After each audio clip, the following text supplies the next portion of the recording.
Hello! Welcome to the video tutorial on how to make these absolutely adorable graduation gift card holders. So as you can see, looks like that graduation cap, but right here perfectly a pocket, great to fit in gift cards, cash, just things of that. There is another version that you will find in this to actually add in grad, and you can put in the graduation year.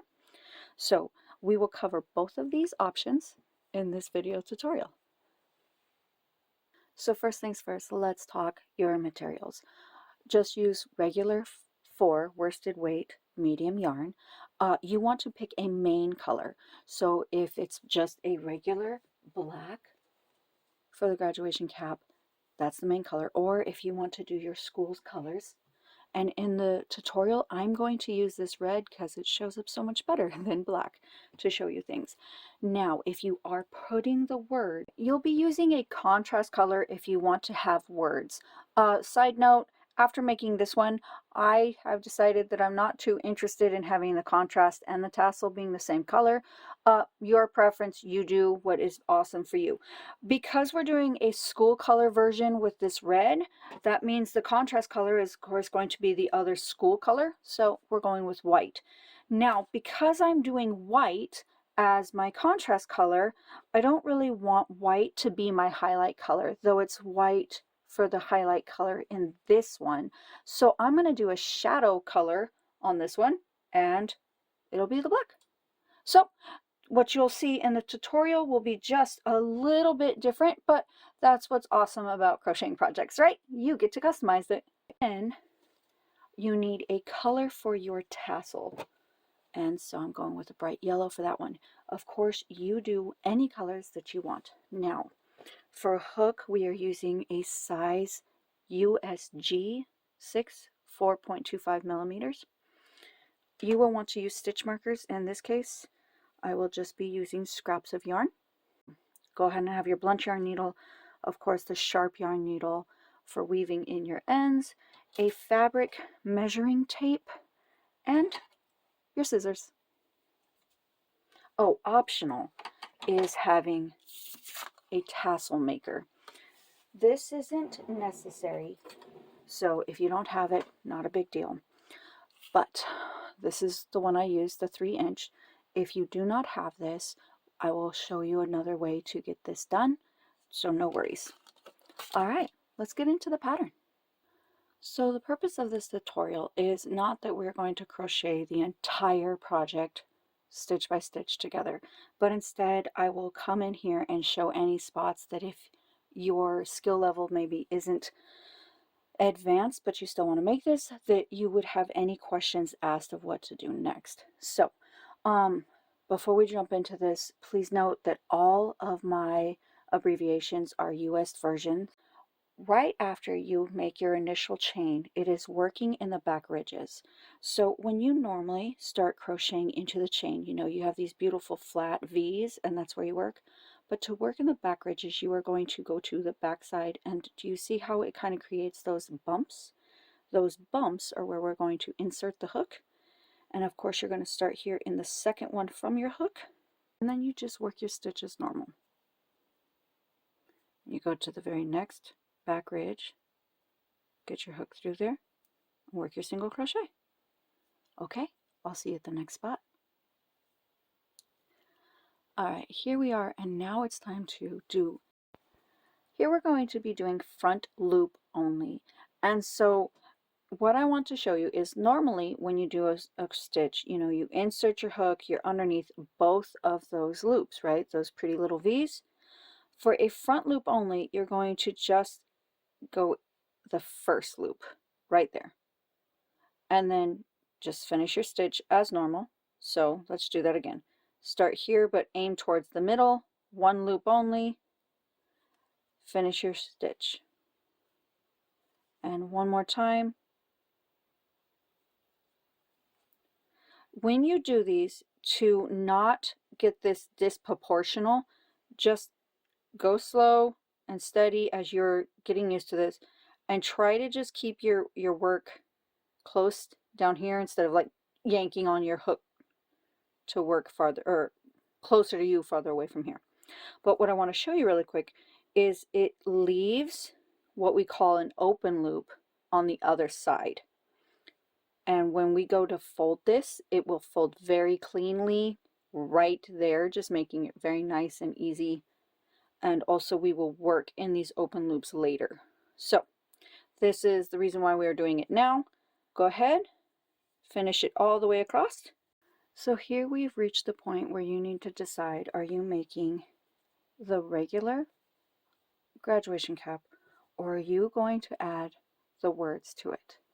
If you are going to make the regular, here at row 20, just single crochet across. Do not worry about a special stitch marker.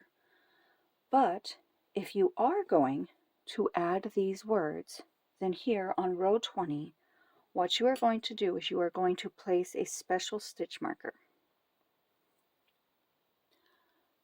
Simply meaning you're going to take your scrap of yarn that is a different color, pull it through, and literally just leave yourself enough of a tail on either side that it doesn't easily come out. And now you just leave it there until later. We're just going to continue to crochet. You'll even crochet right over it. So just simply kind of hold it down out of the way. Insert your hook into the stitch like normal. Work your stitch and continue on your merry way.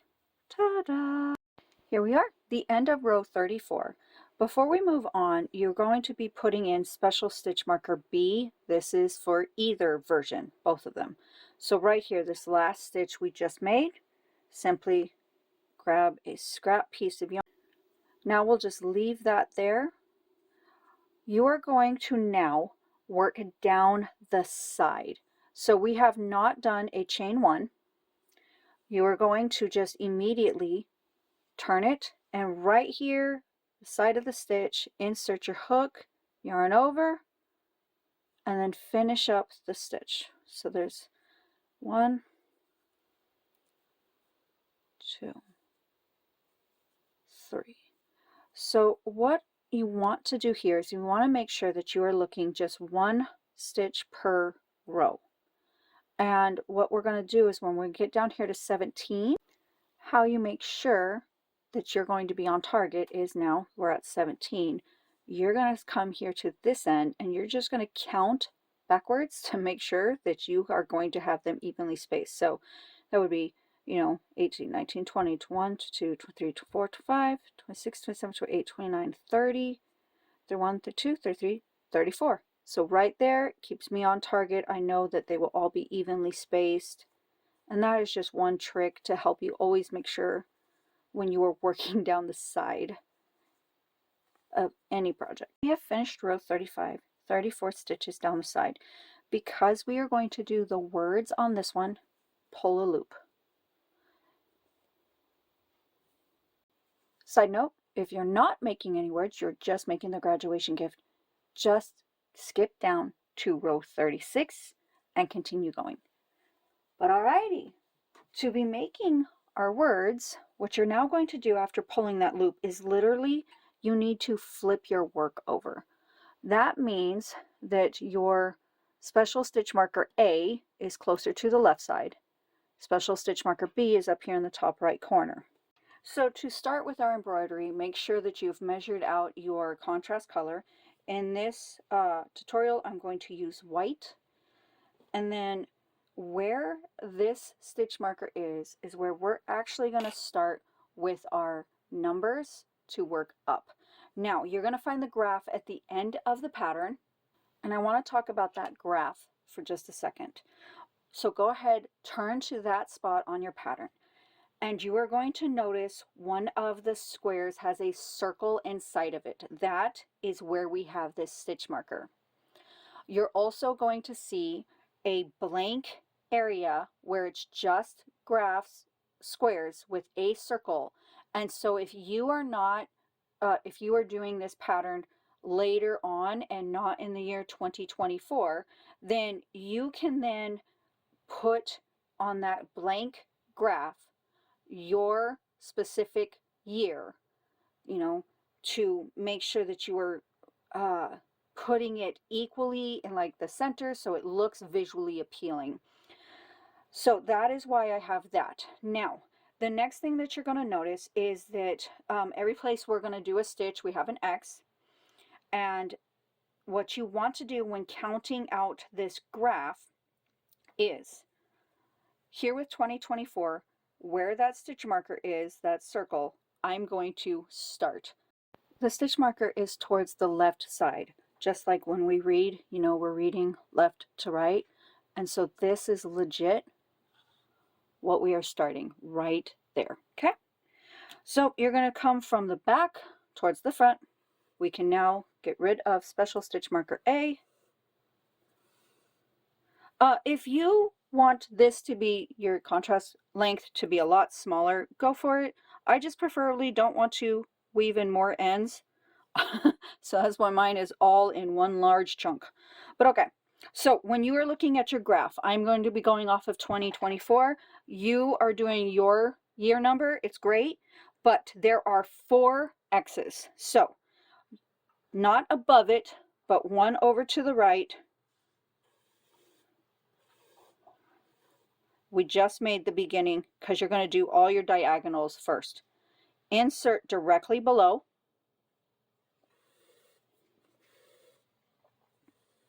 And this is just basic cross stitching. Oh, I am holding this tail down. That way I left what measure I want so I can weave it in easily. I'm just pinching it. Once we get like 3 of these stitches done, I can let it go. Again, you go up 1 over 1 to make that diagonal.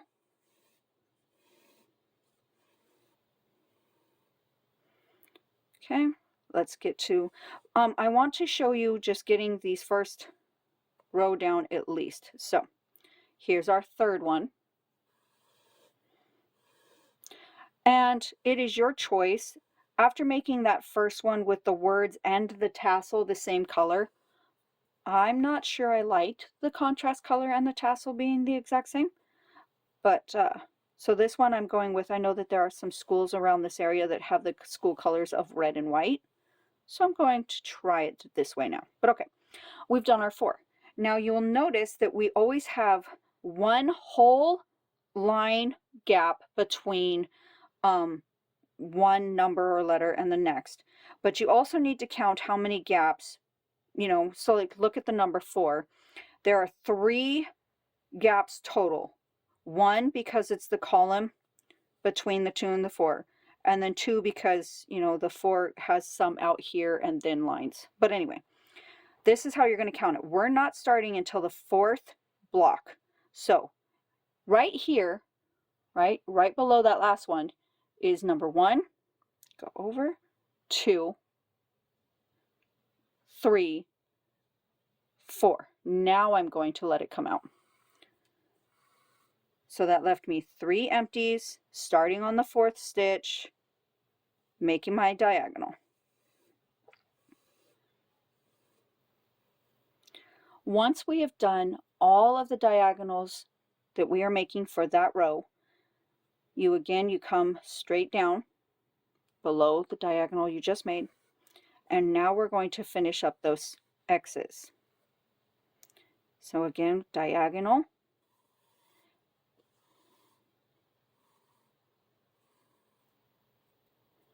come here, you want to go below it,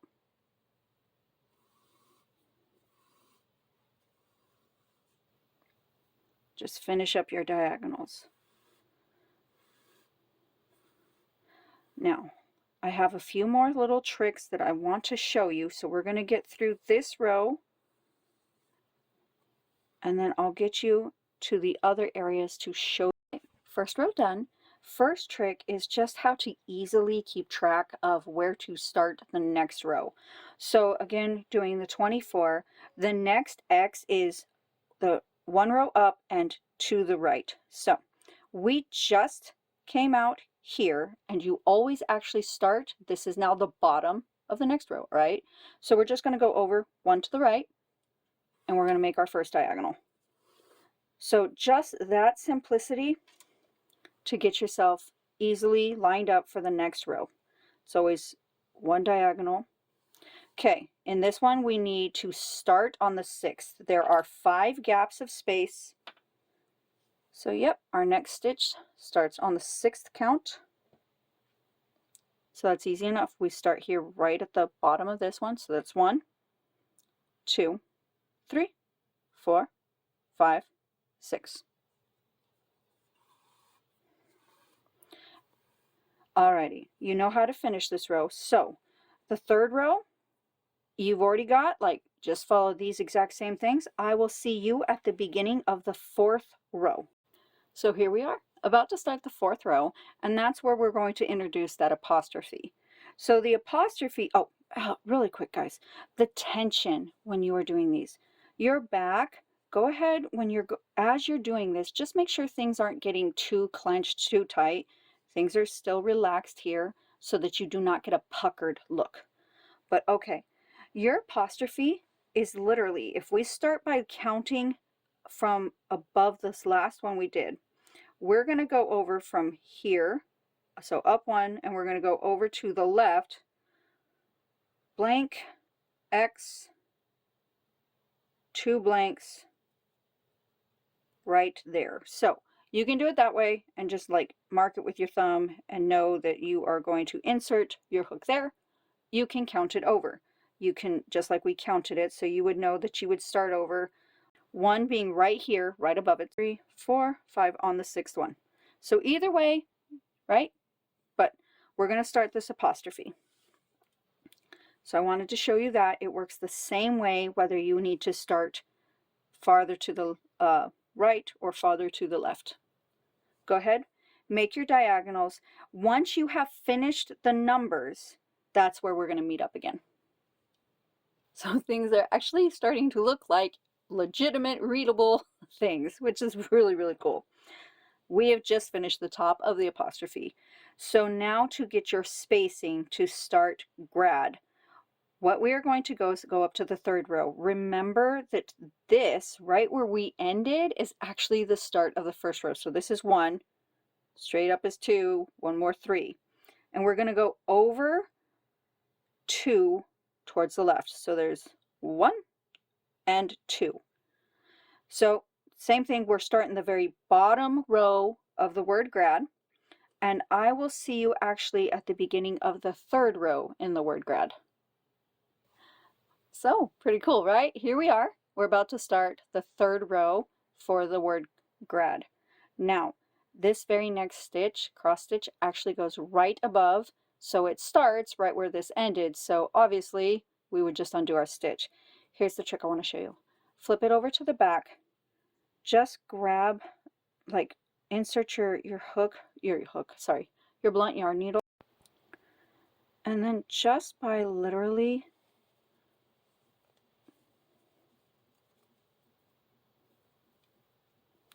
feeding it through just that one loop, you can now easily come right back out here to start your very next stitch.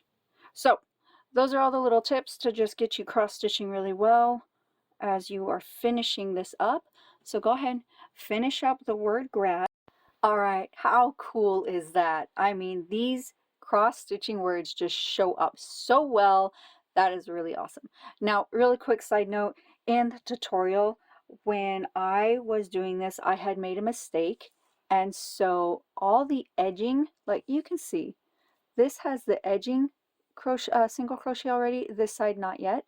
And so if you've caught that in the tutorial, yep, the pocket ended up on the wrong side. So that's why you see edging over here and not over here, because the first try I got it backwards.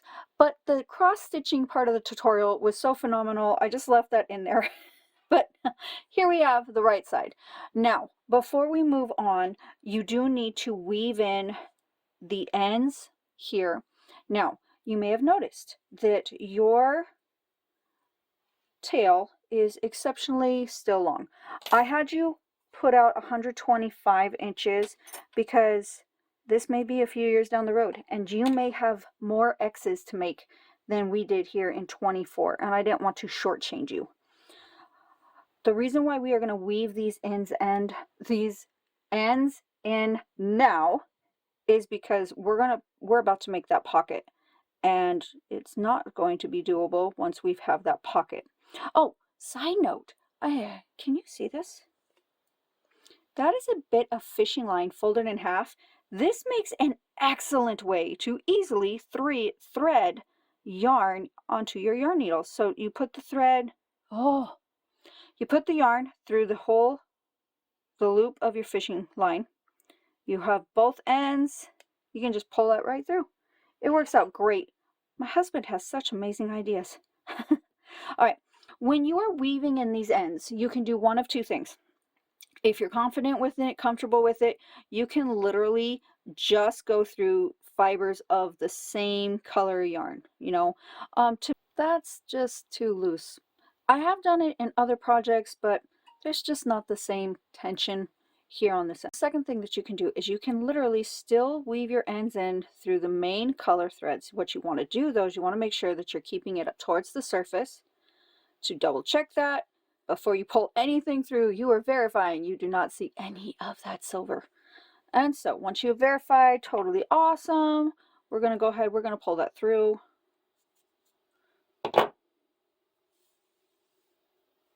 And you are going to just continue to do that. You know, we do at least 3 passes. You're going through the fibers at the top.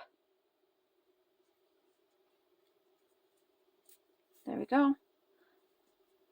And so one more time. And then this way, it's nice, it's secure, and it did not show through. Ta-da! Alrighty, so go ahead and do that down here on the other side. I'll catch up with you in a second. Alrighty, we have everything woven in, totally amazing. We are going to get back to crocheting. Here we are. And you're going to be folding this. What's really cool is those front loop onlys that we did created that nice open loop, and it folds really, really beautifully. So now that you have that, when you put your hook back into your loop and you have it folded, we're going to work through both layers. So what is the top and the bottom, and that's why we have special stitch marker B. Now we know exactly where to put our hook to start. Get that on out of there. Right there, the very next stitch from where we were. That's a knot. All right, if you are having problems, like I'm not sure if that's a knot or a stitch, we had 17 across, so you're going to count it out, you know. 1, 2, 3, 4, 5, 6, 7, 8, 9, 10, 11, 12, 13, 14, 15, 16. All right, so it is a bit of a knot because I pulled it too tight, but as long as you can get it in there, then yeah, as long as you can work it through there, and then it's just working the crochet stitch like normal. So again, work through both layers means both loops of this stitch come over here, both loops of that stitch, finish up the single crochet. You're going to do this all the way across. It is seaming together our pocket, and I will see you at the corner. Here at the corner, we have the same concept, both layers. Obviously now though, we are working through the sides of the stitches.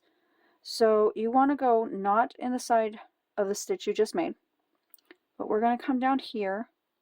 That goes through both and work your single crochet. So again, just easy, just line it up, pinch it, insert, and just work it all the way down. And this is what finishes up our pocket. All right, once again, I will see you at the corner. We are on the home stretch. Now, what we have left are the open loops created all the way back there when we were just doing front loop only stitches. And so to finish this edging, now you're going to grab that open loop. And the first one can be a little bit tricky just to find simply because you have everything just kind of hidden or smushed up together sometimes. But just kind of follow the line and then you'll be able to pick it out with your crochet hook. Go ahead, we are working 6 single crochets across. So there's 1, 2, 3, 4.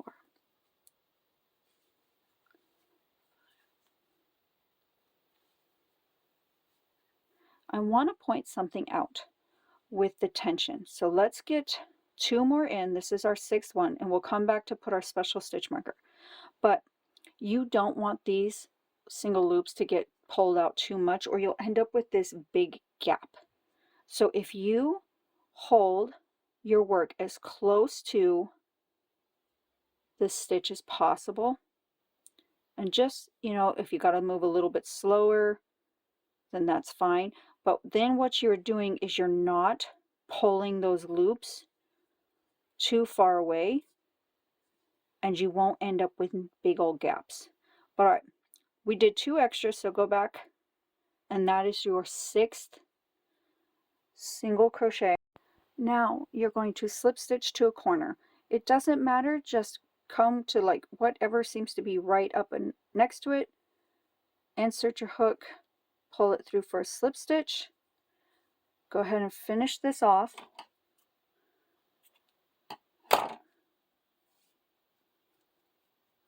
Just to verify everything is as it should be. If you've got the words, it says grad, and your year, the pocket is right here.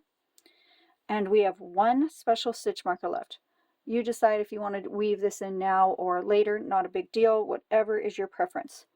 But when you are ready to go ahead and start edging, you're going to turn this, and now you have special stitch marker C. You're actually going to insert the hook into the back loop only. That's where you're going to attach the yarn. Leave yourself a long enough tail to weave in. We can get rid of the special stitch marker.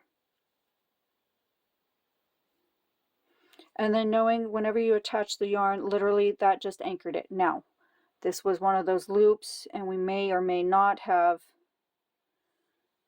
a big gap, but we can sew that in because we left ourselves a tail. And as you've noticed, I've started our first single crochet in the exact same loop as joining. Alrighty, so do 9 more single crochets, back loop only. Back loops only. So when you do a regular stitch, you insert your hook and you have both of those loops right there. But when you're doing a back loop only, you're going to come in from the top and kind of push down and just get the loop on your hook. Sorry, that's in the way. The loop on your hook that is away from you, the farthest away from you. That's the back loop only. Again, you just work the single crochet as normal. So let's do this again. You're going to actually come from the top of the stitch and just get underneath that 1 loop and work your single crochet. So one last time, just like that. Oops, my finger was in the way that time. Okay, slip stitches, back loop only, 3 of them.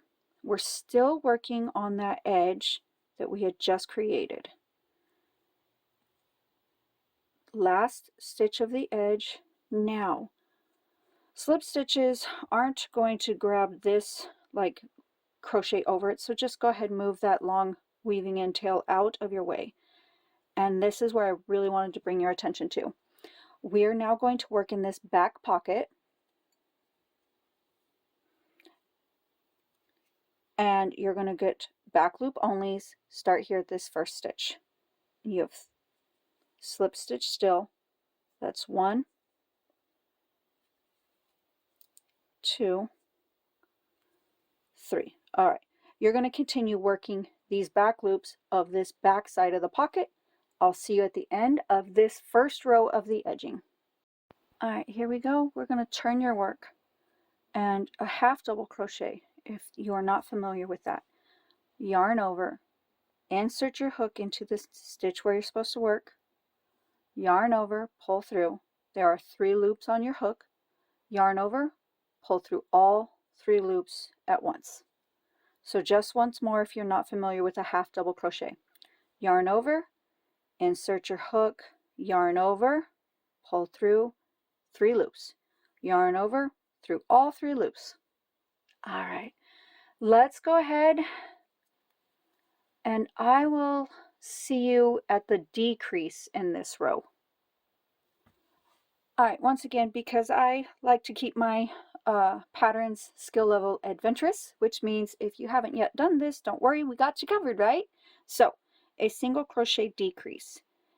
Insert your hook into the next stitch, yarn over, pull through. Immediately put your hook into the very next stitch, yarn over, pull through. So you basically have covered the distance of what would be 2 stitches. You have 3 loops on your hook. You're going to yarn over, pull through all 3 loops, and that was a single crochet decrease. So what you did is you've kept it the same height as a single crochet, but you have now squished 2 stitches into one. Ta-da! All right, let's finish up edge 2. And actually, we don't need to meet again until the beginning of row 4. See you there. We are on row 4 of the edging, and you're going to do 3 half double crochets into the exact same stitch. So here's our first stitch. Yarn over, insert your hook, yarn over, 3 loops are on your hook. So yarn over, pull through all 3. Yarn over again. Just go right into the exact same spot. Yarn over, repeat. That's now 2. Again, yarn over, same spot. Now, I know that that looks like that could cause a big old gap, but once we get our other stitches in there, generally that closes itself up. You don't have anything tacky. Really quick, the reason why we're doing these really awesome slip stitches is notice how we get this curved in look. And that's because we started with half double crochets, immediately dropped down into single crochets, and then slip stitches do not add height, and they help us just travel across. And so that is what gives us this really awesome shape.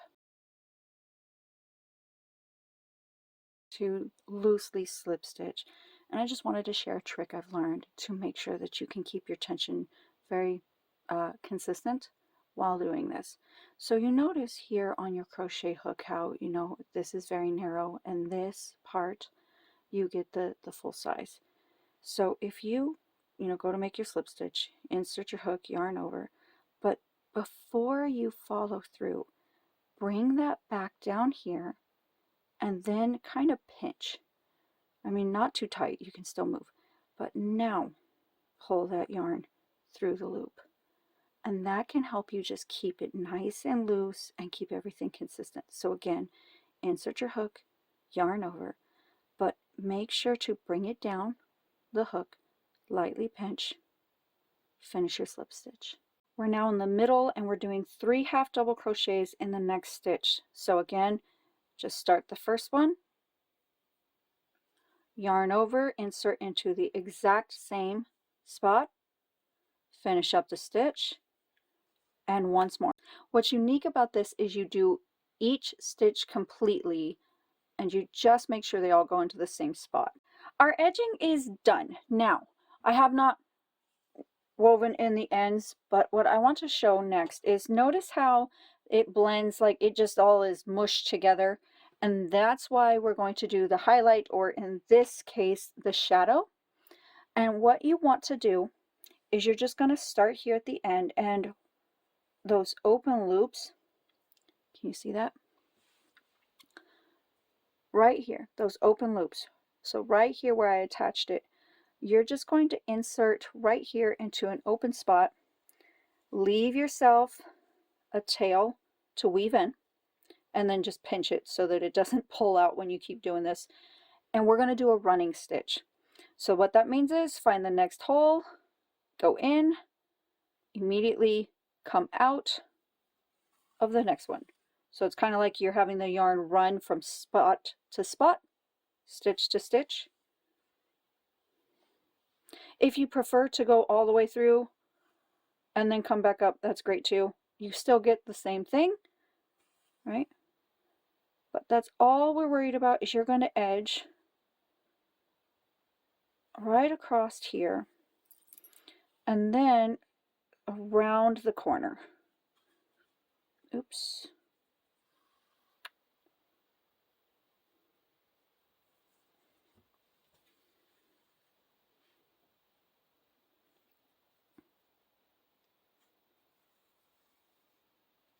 When you get to the corner, you're going to just work right there. You're just going to find the next spot. And once you've made yourself around the corner, it's still just following right here, stitch to stitch. There we go. You can even go ahead and do a couple at a time. Once you just can see where your next opening is. But yeah, once you can see where that next opening is, it's just a matter of getting yourself through to the other side. All right, this is what I wanted to bring your attention to. You may not easily have like, this one worked out pretty good. I'm going to end right there. It came out on the back side, ta-da. But on this one, we didn't come out. You want to keep it on the back side. And so if your last stitch would have you come to the front, don't worry about it. It's better to have just a little bit longer of a dark spot than it is to try to weave that in on the inside or the front side. But okay, guys, go ahead, weave in these ends, and then we'll meet back together to make the tassel and attach. Here we are at the very end. All that is left to finalize your graduation gift card holder is to add this cool little tassel. So let's get started. Okay, I'm going to actually show you two different ways that you would be able to do this. So the first way is if you wanted to go ahead and if you already had one of these or you wanted to get one of these, and I will have a link in the description, but this tassel maker, right? And I have used their 3-inch for that. Now, if you don't have, you're not going to get one of these, find something that is nearly that size, okay? And, you know, this is a little bit wider, so your tassel will end up bigger, but it is something that I can definitely wind yarn around, so we're going to go with it. But alrighty, the other things that you are going to need, of course, scissors. I have found some extra tools make this a lot easier. So jewelry flat nose pliers, just to help us pull this blunt yarn needle through a few spots. So also, if it works for you, it works great for me. I always have this little bit of fishing line folded in half. It helps me thread the yarn needles. Your fabric measuring tape, your crochet hook, we're still using size G. And then, oops, if you are using a different method, like a box, I would recommend some Scotch tape. So other than that, of course you need the yarn that you're going to make your tassel out of. So we're still going to go with this bright yellow. And the first thing you're going to do is you are actually going to cut a 40-inch length of that yarn. So grab that tape measure, line it up, and just pull them on out. There's your 40 inches.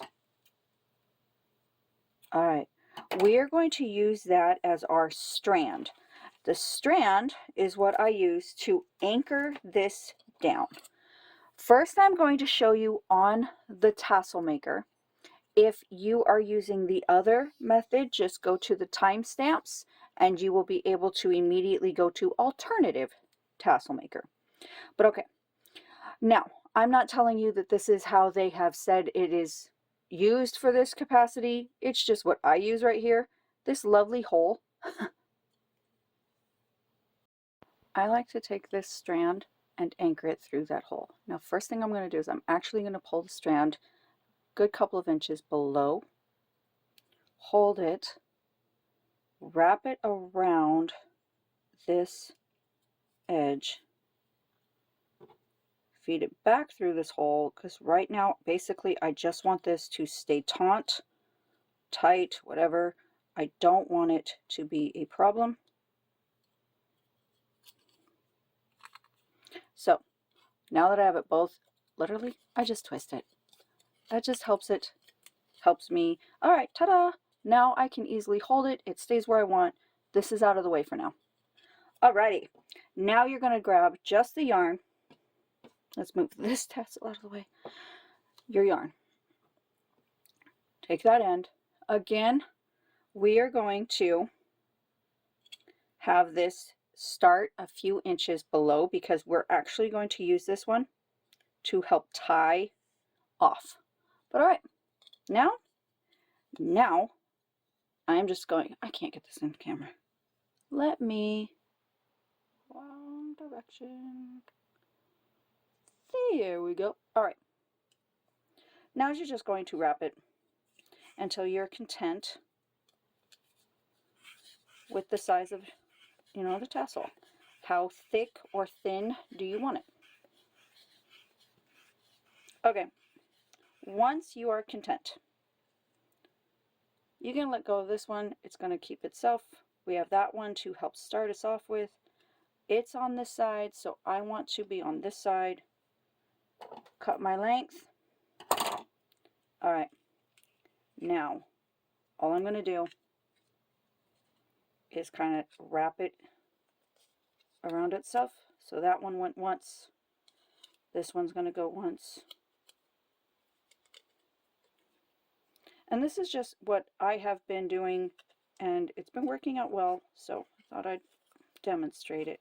All right, now you're going to tighten this thing down and tie it.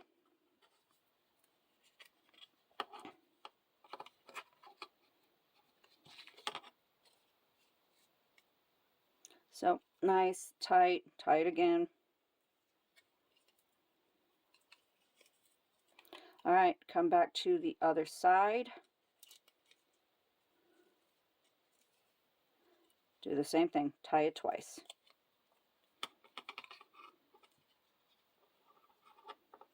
Now that you've tied it twice on both sides, this is why you had it such a distance past, is so that now we'll just trim those later to line up and it'll just be part of the tassel.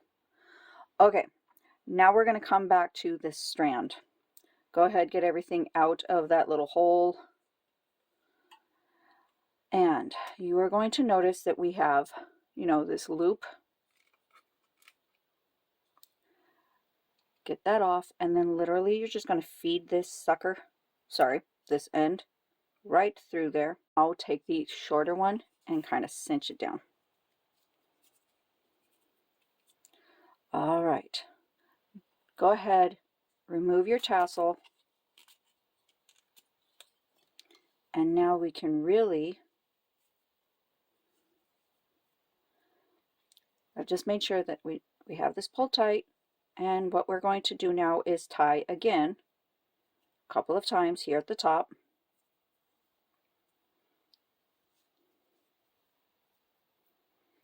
So it does a couple of things. As you can tell, it brought the top of our tassel to a rounded, I don't know if you should say point, right? But because of that, it looks finished. Now, the next thing is that this is going to turn into what's connected to the top of the graduation cap. But let's finish up with this smaller tail first. This is where that yarn hook, oh my goodness. This is where your blunt yarn needle is coming into play. Feed that smaller tail onto there, and then you're going to go underneath where you tied them together, and you're just going to feed it straight down, and it will just become one more of the numerous tassels, which we can take care of right now. So let's see, just move the single ones out of the way. Let's grab all these loops with your scissors, cut through. Now we'll dangle these ones and we'll trim them. All the ends are trimmed. All that's left on this tassel is to finish up the strand. That's done the exact same way no matter how you make the tassel. So at this point, we're going to go ahead and demonstrate making the alternative tassel. So on this one, grab whatever you're going to use and that 40-inch strand and tape it down. Maybe not the most ideal, but still effective.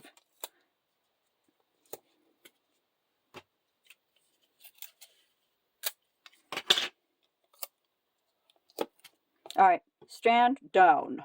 All right, same concept. We're going to leave a length of the yarn past the bottom of this. And now I am just going to literally, ooh, that is fun. There we go. Not awesome. How am I going to do this?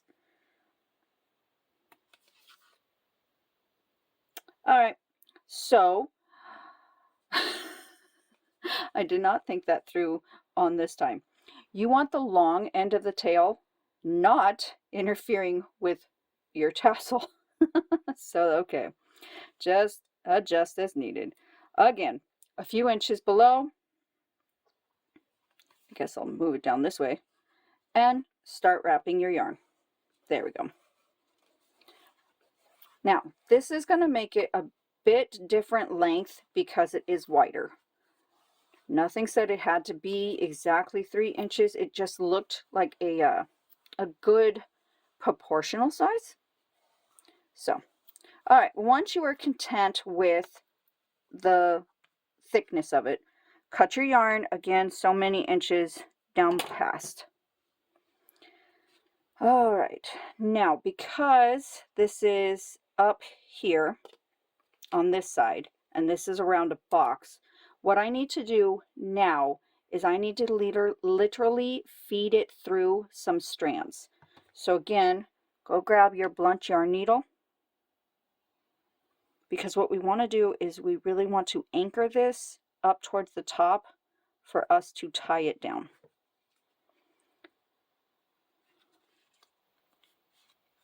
There we go.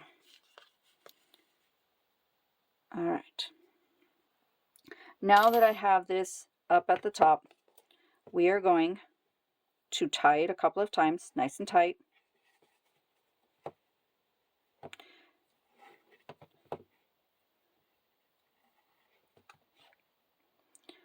All right, go ahead, remove your tape. Now that you have it off of the box, it doesn't look like a tassel, right? What you need to do is take that strand, those two tails, just hold them out of the way. Now, we have where we have tied it while it was on the box, and what we need to do is we've brought the strand to the top. We're going to kind of eye it and find like the distance down that we want this to be, because what we're trying to create right now is this section. I have each of my ends on, where to go, on either side, and we are going to have it to be right about there. So just lay it down, make 1 or 2 ties just right there to get it started. And I just do 1. Okay, again, strands at the top. Kind of get everything and then flip it over.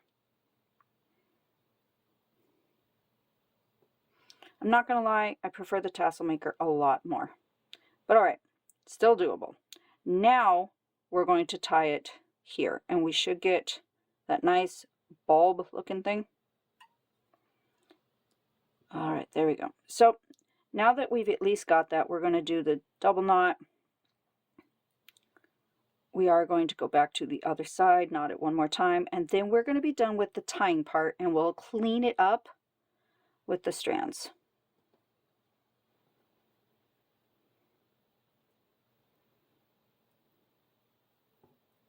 There we go. I am going to double knot it here because that cinched it down so much more, so I just want to really make sure that that is, there we go. All right, so those again will get cleaned up when we take care of the loops.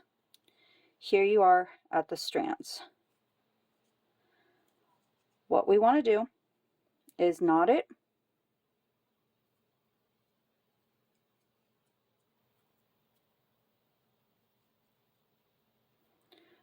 Tie it up a couple of times.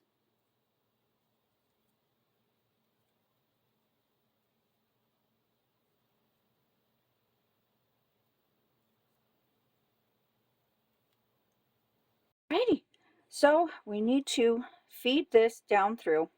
Same thing, we're going to just put it onto the blunt yarn needle. So this is the short end of the strand. You're going to feed it underneath where you made the ties to bring the tassel together.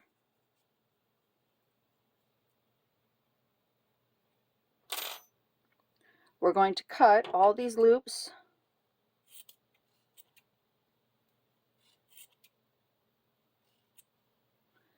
Then we're going to trim. Okay, now yay, that was pure luck.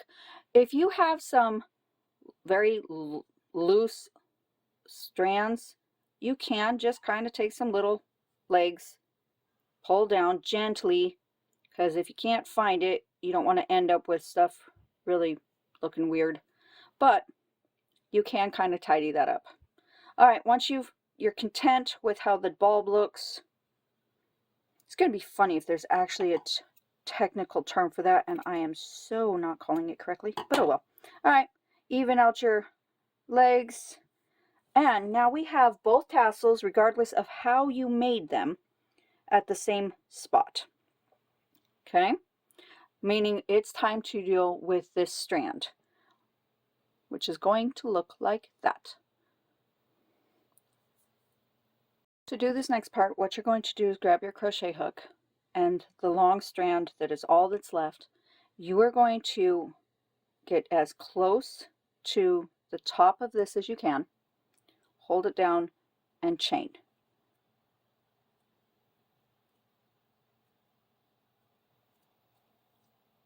Once you've made all of your chains, finish it off by just pulling it all the way through.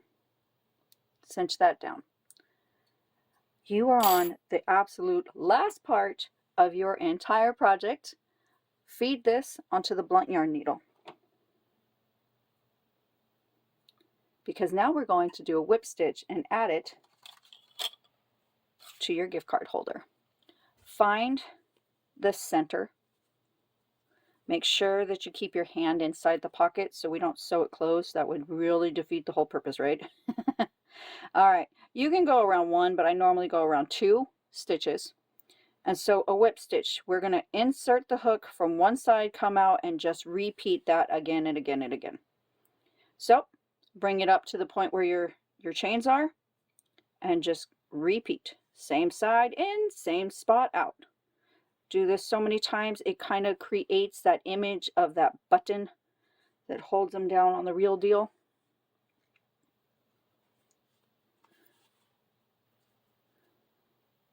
So go as many passes as you are comfortable with. Then I feed it through, I feed it through the chain and just back through one time just to kind of hold it together so this doesn't like flop on just to one side and really make it look not centered. But all right, that is as awesome as it gets. You have one end to weave. Remember, when you're weaving, you really don't want this to be seen anywhere else. So you are going to get through the fibers of where you were sewing it together. You're going to get through the first so many chains of this strand. And that's how you're going to weave this one in. And ta-da! You have now finished your own gift card holder for graduating seniors or college.